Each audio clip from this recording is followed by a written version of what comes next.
నమస్తే నేను మీ కుప్ప పద్మిని ఇన్నాళ్ళు మీ సపోర్ట్ ని నాకు అందిస్తూ మీ ప్రేమని నాకు అందిస్తున్న ప్రతి ఒక్కరికి కృతజ్ఞతలు ఇప్పుడు చూడబోతున్న ఈ వీడియో కూడా ఖచ్చితంగా మీకు ఉపయోగపడుతుంది లైక్ షేర్ అండ్ సబ్స్క్రైబ్ చేసి మీ ఇష్టాన్ని అలాగే మీ సపోర్ట్ ని నాకు అందించండి అలాగే ఈ వీడియో పట్ల మీ అభిప్రాయాన్ని కమెంట్ సెక్షన్ లో కమెంట్ చేసి నాకు తెలియజేయండి నమస్తే వెల్కమ్ టు అవర్ ఛానల్ నేను పద్మిని ప్రస్తుతంతో పాటు ప్రముఖ ఆధ్యాత్మికవేత్త వాస్తు జ్యోతిష పండితులు లలిత ఉపాసకులు వాస్తు జ్యోతిష శిక్షణ నిపుణులు బ్రహ్మశ్రీ నానాజీ పట్నాయక్ గారు మనతో పాటు ఉన్నారు మాట్లాడతాం సార్ నమస్తే సార్ సార్ బోర్డు మీద ఏమిటి సార్ మొత్తం అన్ని వరుసగా ఉన్నాయండి సార్ గ్రహాలు ఏంటి ఏం చెప్పబోతున్నారు గ్రహమాలిక యోగము కొంతమందికి యోగిస్తుంది కొంతమందికి ఎందుకు యోగించదో చెప్పడానికి గ్రహమాలిక యోగం అనేది ఒకటి ఉంటుంది ఓకే అది కొంతమందికి గ్రహమాలిక యోగం ఉందండి అందుకే నా లైఫ్ బాగుంది అంటారు కొంతమందికి గ్రహమాలిక యోగం ఉందండి పెద్దగా నాకు యోగించట్లేదు ఏంటో అంటారు కారణాలు చెప్పడానికి అని ఇట్లా వేసాను ఇది ఫర్ ఎగ్జాంపుల్ వేశారు ఫర్ ఎగ్జాంపుల్ అసలు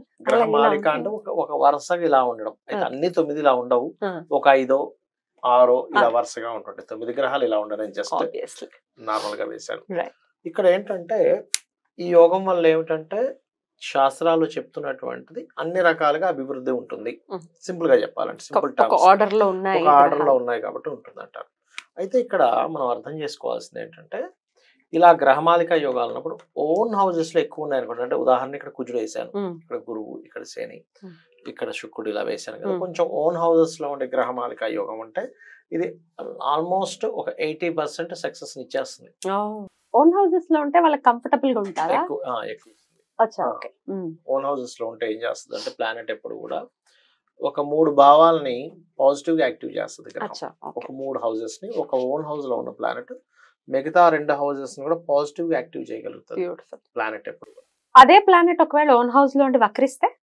వక్రిస్తే అది నీచంలోకి వెళ్తుందా ఉచ్చలోకి వెళ్తుందా అనేది చూసుకోవాలి ఫస్ట్ అంటే చిన్న ఎగ్జాంపుల్ ఎట్లా అంటే ఇప్పుడు మీరు ఇందాక అన్నారు కాబట్టి వక్రిస్తే అని ఇప్పుడు అదే గురువు అక్కడి నుంచే వక్రించాడు అనుకోండి ఇక్కడ నుంచి వక్రించాడు అప్పుడు ఇంకా అది ఓన్లీ శని రాశుల్లోకి వెళ్తున్నాడు అంటే ఇది కుంభరాశిలోకి వెళ్తున్నాడు అప్పుడు జీవుడు అక్కడికి వెళ్ళేటప్పుడు దానికి ఏ పోర్ట్ఫోలియో వచ్చిందో ఆ విషయాల్లో ఇంటర్వెట్ గా ఉంటారు వాళ్ళు రహస్యంగా ఉంటారు ఈ 2 రహస్య స్థానాలు అంటారు అట్లా అనమాట ఓకే ఇక్కడ ఏంటంటే ఓన్ హౌసెస్ లో ఉండే గ్రహమాలిక యోగం వస్తే 80% వీళ్ళ లైఫ్ సెట్ అయిపోయినట్టారండి అలా కాకుండా ఏదో గ్రహమాలిక యోగం ఉందండి అన్నప్పుడు 50% to 60% వరకు ఉంటుంది దాని యోగం 50% వేసుకోండి ఓకే ఇప్పుడు ఇక్కడ ఇంకొంతమందికి చూడడానికి గ్రహమాలిక యోగం ఉంటుంది కానీ పెద్దగా ఏమి ఇంప్రూవ్మెంట్స్ ఉండవు కారణం ఏమిటంటే వాళ్ళు పుట్టిన నక్షత్రం నుంచి వచ్చే దశలు అంత పాజిటివ్ గా ఉండవు అంటే ఎలా అంటే చెప్తా చూడండి ఒక ధనాన్ని సంపాదించే దశ ఉంది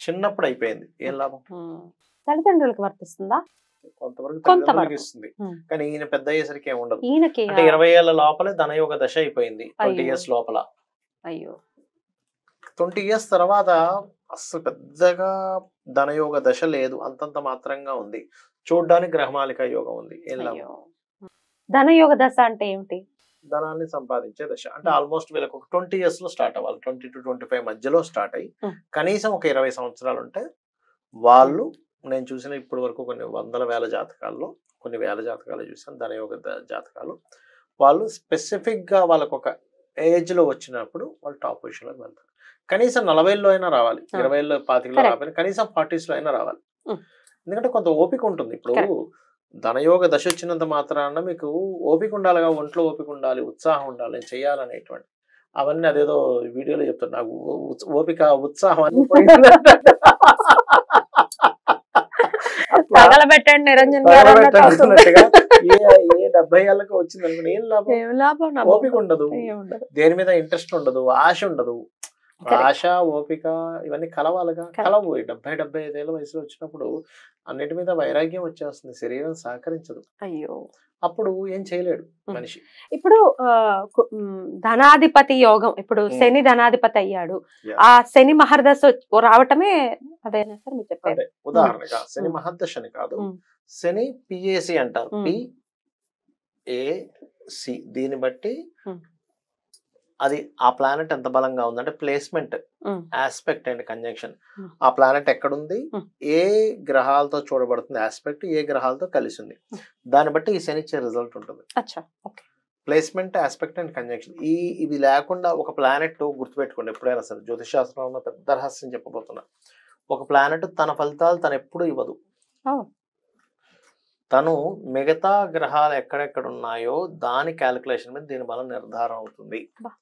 అంటే ఎలా అంటే, ఒక పిల్లవాడు బాగా చదవాలి అనుకోండి, ఇంట్లో చదివించే తల్లి ఉండడం వల్ల కొంత ప్లస్ అవుతుంది.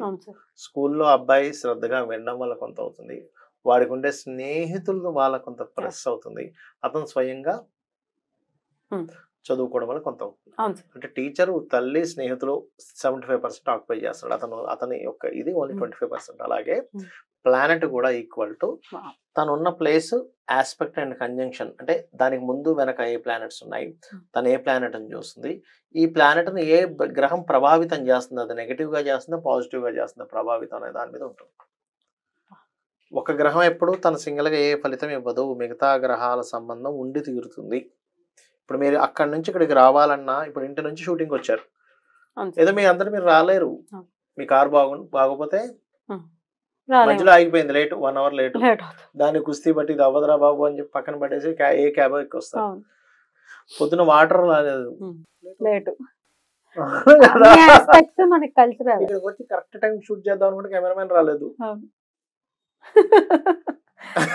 అవునా కదా, కరెంట్ పోయింది, ఇట్లా రకరకాల ఆస్పెక్ట్స్ ఉంటాయి. సంబంధం లేకుండా చాలా జరుగుతాయి. కరెంట్ పోయింది, మేకప్ మ్యాన్ రాలేదు, మేకప్ ఆవిడ వస్తుంది, ఆవిడ రాలేదు, అది కూడా లేటే.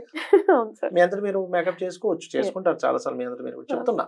బట్ ఏదో ఒక ప్రాబ్లం ఉంటుంది, ఒక లేట్ అవడానికి. అలాగే ఒక దశ లేట్ గా ఫలితం రావడానికి కూడా మిగతా ప్లానెట్స్ అన్ని, మన జీవితంలో మిగతా వాళ్ళ ప్రభావం ఎలా ఉంటుంది, మిగతా ప్లానెట్స్ అన్ని కూడా కనెక్టివిటీ ఉంటాయి అట్లా. అయితే ఫస్ట్ ఆఫ్ ఆల్ గ్రహమాలికా యోగం ఉన్నప్పుడు ఏమిటంటే మనకు వచ్చే రిజల్ట్ ఏమిటంటే, ఫస్ట్ ఒక ప్లానెట్ ఇంకో ప్లానెట్ సపోర్టివ్ గా ఉంటుంది అక్కడ. సింగిల్ గా ఉన్నప్పుడు ఎప్పుడైనా చూడండి, ఏదైనా ఒక గ్రహం, ఉదాహరణకి అన్ని గ్రహాలు ఇటు ఉన్నాయి, ఒక గ్రహం సింగిల్ గా ఇటు ఉంది అనుకోండి, అప్పుడు ఆ కారకత్వం వీక్ అయింది వాళ్ళకి. ఇప్పుడు ఎవరి జాతకంలో అయినా చూడొచ్చు మీరు, అన్ని గ్రహాలు ఒకటి ఉండి ఒకవైపు చంద్రుడు ఉన్నాడు అనుకోండి, వాళ్ళకి వెరీ క్లియర్ గా మనం చెప్పొచ్చు, బాబు నీకు మెంటల్లీ కొంచెం డిస్టర్బ్ అవుతుంటావు నువ్వు అని. It's true.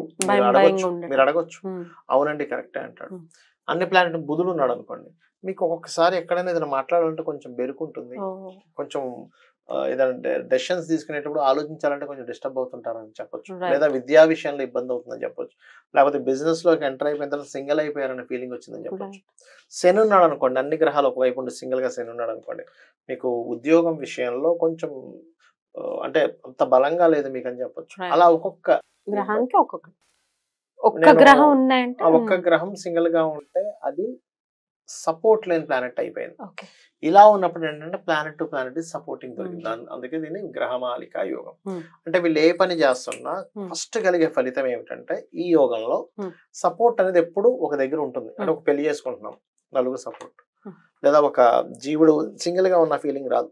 గురువుకి అటు ఇటు ప్లానెట్స్ ఉన్నాయి, నాకేంట్లేదు బిందాస్ గా ఉండడం, లేదా ఎనీ ఈవెంట్, ఎనీ పని, ఏదైనా ఒక పని చేసేటప్పుడు సపోర్టివ్ గా వెళ్తూ ఉంటుంది వీళ్ళ లైఫ్.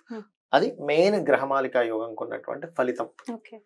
బట్ ఈ గ్రహమాలికా యోగంలో ఓన్ హౌసెస్ ఈజ్ 80% రిజల్ట్స్ వచ్చేస్తాయి.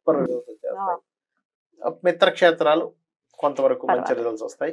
మరి శత్రుక్షేత్రాల్లో ఉంటే మాత్రం ఉంటారు, అందరూ సపోర్టివ్ గా ఉంటారు, కానీ అందరూ శత్రువులు అయి ఉంటారు. మీరు చూడండి, మనం చాలా లైఫ్స్ లో చూస్తుంటాం, అందరూ ఉన్నారు కానీ అందరికి నాకు భయం వేస్తుంది వీళ్ళ మధ్యలో ఉండాలి, అందరూ ఉన్నారు కానీ వాళ్ళందరూ ఈయనకి ఎప్పుడు సపోర్ట్ చేస్తారో ఎప్పుడు వదిలేస్తారో తెలియదు. అలా ఉంటది శత్రుక్షేత్రాల మధ్యన కనుక గ్రహమాలికా యోగం ఏర్పడుతుంది. ఇది బాగుంది సార్, మంచి బ్యూటిఫుల్ సబ్జెక్ట్ ఇది. చాలా రేర్ గా కూడా కనబడుతుంటుంది సార్ గ్రహమాలిక గ్రహాలన్నీ. రైట్ సార్, చాలా బ్యూటిఫుల్ గా ఎక్స్ప్లెయిన్ చేశారు సార్, కృతజ్ఞతలు. నమస్తే. శ్రీమాత్రే నమః.